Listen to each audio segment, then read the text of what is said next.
Welcome to the week ahead from The Spectator. We've got 10 days left to save the Union. The opinion polls look like Britain might snap in two.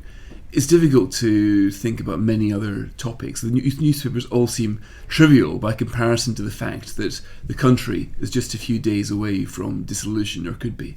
I'm joined by James Forsyth and Isabel Hardman to discuss the incredible situation we find ourselves in and what, if anything, can be done to reverse it. James, David Cameron, he is not the most popular man in Scotland, yet he is the Prime Minister of a country which looks as if it might break apart. What can he do?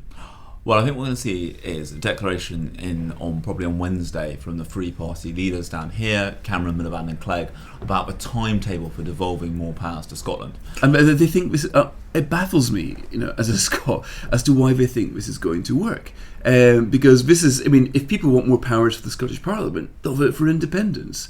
And yet they seem to be thinking this will. I've seen no evidence this will have any traction. Well, I think Devo Max is the most popular option in Scotland. So I think not anymore. The polls show independence for the first time. Having fought so hard to keep that question off the ballot paper, the Unionist parties are now basically saying a vote for no is a vote for Devo Max, which I think sums up the entire muddled way that this campaign has been run. Cameron is going to stay out of Scotland this week. I think that the belief is that the field needs to be left clear for Labour to make the kind of left-wing case for the Union. So Gordon Brown and Ed Miliband. Yeah, he will go up there a week today, and then he will make, and I hope he will, make a really passionate case for the Union. I think this is the point, which is, I'm not a Scot except in the vaguest ancestral sense, but we would be, as a country, we would be so much worse off without each other. And I think there is a complete lack of poetry to the Unionist campaign. This country, it is no coincidence that the greatest 300 years in the history of both England and Scotland have been the 300 years since 1707, since the Act of Union. We've done great things together. There are many, many more things to do, and we need to get that across, that sense. But the rest of the country desperately wants Scotland to say, all the polls show that. And also that, look, maybe we are going to have a new constitutional model for the UK. Maybe we are going to have to become a much more federal state. But let's actually keep the country together, and then we can debate all that. Isabel, so the Tory troops in Scotland are, to put it mildly, not the strongest force in politics. Is this now Labour's election to win or to lose? Yes, it is, partly because the wavering voters who will decide the result are Labour voters, so that's why you don't really want Tories going up there. And even over the summer, Conservative MPs who went up to campaign in Scotland were told that sort of tone down the Toriness, don't open a door and say, hello, I'm a Tory MP, because that's not really going to win any votes. But I think the problem is that Alistair Darling doesn't really do campaigning in poetry. He does it all in prose, and when he tries to show emotion, he just looks like he's had too much coffee. So this is one of the problems, is that if he does try to sort of change gears over the next few days, he'll just look a little bit agitated rather than as though he's actually being emotional. And I think the other problem for Labour is that Darling has obviously been working very hard on this. Miliband has made his interventions, some of which have been slightly alarming over the weekend, about putting guards on the border. But some of their colleagues have been very unhelpful. So as James wrote on Coffee House over the weekend, Andy Burnham has been striding around Trafalgar Square talking about the threat to the NHS of greater privatisation in England. And he's tried to caveat this by saying, well, it doesn't apply to Scotland. But Alex Salmond is saying that it does. Absolutely, SNP have been quoting it over and over again. This morning I was listening to Angus MacNeil on the radio saying Labour's Shadow Health Minister has been talking about the threat of privatisation. They're absolutely thrilled at everything Andy Burnham's doing. He could have waited until after the 18th to do his NHS thing, and then all's fair in love and politics, but actually this is too serious for that. Which is better together is politicians and business figures. It is the establishment personified. And what you've got going on is the SNP saying, if there's anything you don't like about the current situation, vote for independence. It might be different. What we're going to need is people to fill this gap. We're going to need the rest of the UK. We're going to need figures from outside politics and business to come forward and make the case for the Union, make the case that, this is a great country and we can make it an even better country. I think one of the other things they need to counter is this pernicious myth that somehow Scotland will be a more equal and fair country with lots of unicorns and rainbows in it if they voted to become independent. Actually, if you look at some of the outcomes under SNP-led policies, that they're not any better, and there's no evidence that an SNP-ruled Scotland would be fairer and more equal, but it seems to be driving those Labour voters towards the yes vote. This is what I find the most baffling aspect of the debate, that we've had 15 years of devolution, where the SNP and the Scottish Parliament have been in charge of education, in charge of health. So if Home Rule was this great golden bullet, then the NHS surely in Scotland should be a lot better than it is. So the schools should be shaming England with their progress. That hasn't happened, but James, this is one of the massive problems of a devolution settlement. Is it's almost perfectly designed for the nationalists, because they have enough power to claim credit for the good things, but Westminster still has enough authority for them to blame Westminster for all the bad things. And they even blame them for health and education, which are devolved. Yeah, exactly. And Salmond was even using Labour-run Wales, which is normally used to shame Labour in England, as an example of how Westminster is ruining health systems when he was campaigning in the second debate, which I thought was audacious. Yeah. But what is quite clear is that devolution has caused massive problems, and we that is the status. What is clear is that the status quo is unsustainable, because this is the perfect breeding conditions for nationalism. We need a new system, a much more federal system, so that you can say to the Scots, look, with the exception of the following areas about defence, foreign policy, interest rates, your government is in charge. But the thing is, James, that these points, for whatever reason, are not getting through. And anybody who followed the 95 Quebec referendum, as I did oddly, will get a complete sense of déjà vu. There, the Federalists complained that no logic, no argument could puncture the nationalists' rhetoric, because they were talking, they'd conjured the dream of a new tomorrow, of we're going to start all over again, so let's create a sort of pacifist utopia. So, as Alex Massey wrote in a very good blog for Coffee House this weekend, it's difficult to dismantle an idea, but you can combat it with another idea. You can combat Salmond's talk of a new Scotland, in many ways laudable, with talk of Britain and what Britain has been and what Britain can become. But I put it to you that these arguments are not being made because they're not felt.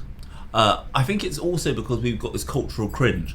When I look at you, Fraser, I don't see a foreigner, and I hope when you look at me, you don't see a foreigner. This is why this is so absurd. No, we need to get the argument. Give us 2 weeks, James. No, but we need to get the argument down to this level, because somehow what has happened is Salmond has managed to make what he's doing sound far more reasonable than it is.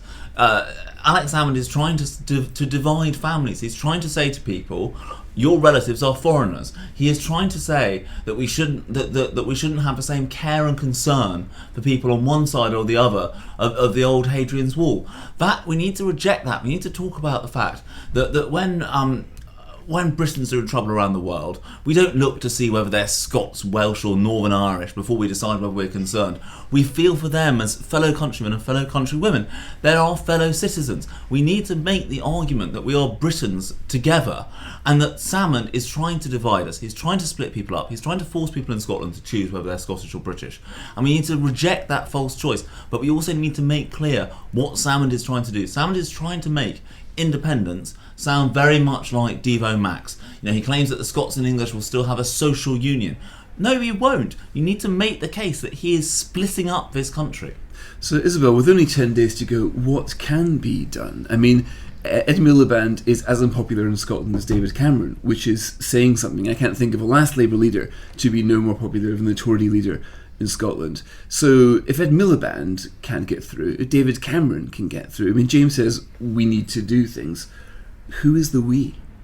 I think we need those high-level cultural interventions that talk about the union in a positive way, rather than in a if you leave this bad thing will happen, rather than actually talking about if you leave you'll lose all these wonderful things, and these are the wonderful things that hold us together.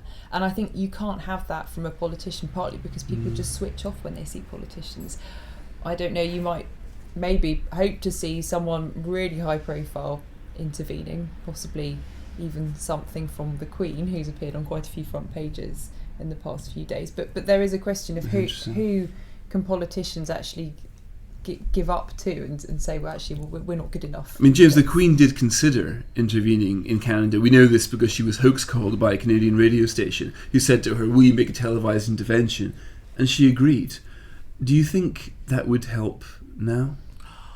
I think there is a danger of leaving aside the question of politicising the monarch. I think there's a danger of an. Well, this isn't political. This is about the nation. country. But there is a supplementary danger, I would say, that the Queen is obviously this if better together is the establishment, the Queen is definitely the establishment.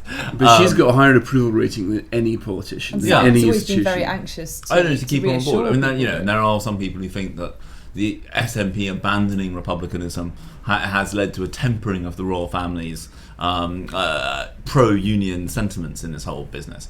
I personally what I would love to see is people getting on buses and trains from all across the UK and heading up to Edinburgh, to Glasgow, to make the case. I think to see that when they see these people marching through the streets, do they look at them and do they say, oh, that's a bunch of foreigners?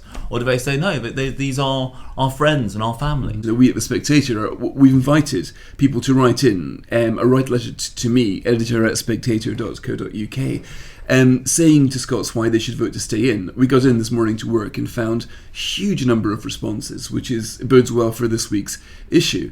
But what else? If somebody's watching this, somebody, I don't know, in Cornwall, in Liverpool, in Newcastle, they don't want to think that the country could break up without them having done something, no matter how small, something. Well, there's Rory Stewart doing this hands across the union, getting people all the way along the border to link up and send a message to the Scots. I think that's a good idea. But I think there needs to be something organised, something clear, that enables people to have their say. And I really do think that if it is just this, if it is just saying, well, I've got a cousin who lives in Arbroath, so I'll call them up and say to them, look, I really hope you don't leave, I think that can make a real difference. We might not have a vote, but we care deeply about the result, and we passionately believe that this country is better and greater for the fact that Scotland is part of it. But isn't the problem to a certain extent that not everyone is as passionate as James about this in England? That there is a strain of opinion which is, well, if Scotland leaves, we don't really care actually, but we're all passionately pro-unionist, but that's not necessarily the case in the rest of England, and that's why there hasn't been a great deal of coverage in the London-based press of this debate, because readers aren't that interested. This is what Melanie Phillips argues in the Times this morning, that the Britishness as a currency has collapsed in this country over 15-20 years. And the reason, James, that people aren't making the emotional appeals that you've just done is because really they don't feel it. People think... We are reaping the whirlwind of the failure to properly teach narrative history in schools. This is what is coming home to roost, which is people don't understand enough about what this country is. And we've lost some of our sense of justified national pride has gone. And we're going to have... If the Scots do vote no, which I sincerely hope that they do, we're going to have to set about rebuilding our sense of national identity. That's going to have to be one of the main priorities after this vote.